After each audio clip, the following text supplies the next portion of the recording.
বন্ধুরা, এখন আমি ঝাড়গ্রামের একটা ডিস্ট্রিক্টে রয়েছি, নামটা হয়তো বলতে পারছি না এই মুহূর্তে।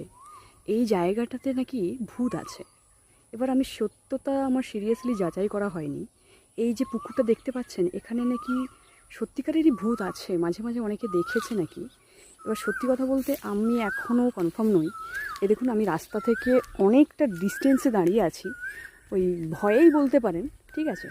এবার আমি সিরিয়াসলি কোনো দিন আসিনি। এবার সবাই বলছে, আপনারা যদি এই জায়গাটাকে চিনে থাকেন, আমি জায়গাটির নাম বলে দিচ্ছি, জায়গাটির নাম হচ্ছে সিঁদুরগৌড়া। দেখুন, অতটা আমি ভূতপ্রেত বিশ্বাস করি না, কিন্তু এই এই সাধারণ মানুষ এই পাশাপাশি অঞ্চলের সবাই বলছে এটাতে সত্যি নাকি ভূত রয়েছে।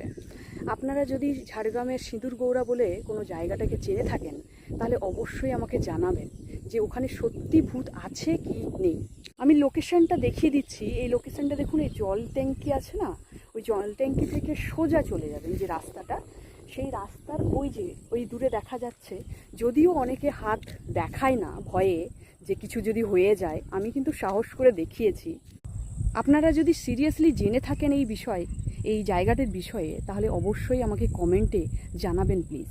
কারণ অনেক মানুষের ভুল ধারণাটা আমাদের ভাঙতে হবে। আমি বিশ্বাস করি না, কিন্তু এখানকার অনেকেই বিশ্বাস করে। তাই আপনাদের যদি কেউ জেনে থাকেন আপনাদের মধ্যে, তাহলে অবশ্যই কমেন্ট করে জানাবেন সত্যিটা কী। কারণ সত্যিটা জানা আজকের এই 2026-এর যুগে জানাটা খুবই দরকার। তাই আপনারা অবশ্যই জানাবেন ওই জায়গাটির ব্যাপারে। তাহলে আমি আরেকটি ভিডিও বানিয়ে সবার মধ্যে ওই সত্যতাটা যাচাই করতে পারবো। এমনকি যারা আমার আত্মীয়, তারা নিজেরা নাকি সত্যিকারের ভূত দেখেছে, তাই ওরা খুব ভাবেই মানে। এই জন্য আমি আপনাদের জিজ্ঞেস করছি, সত্যি কি রয়েছে? অবশ্যই কমেন্ট করে জানাবেন। ধন্যবাদ। ভালো থাকবেন, ভালো রাখবেন।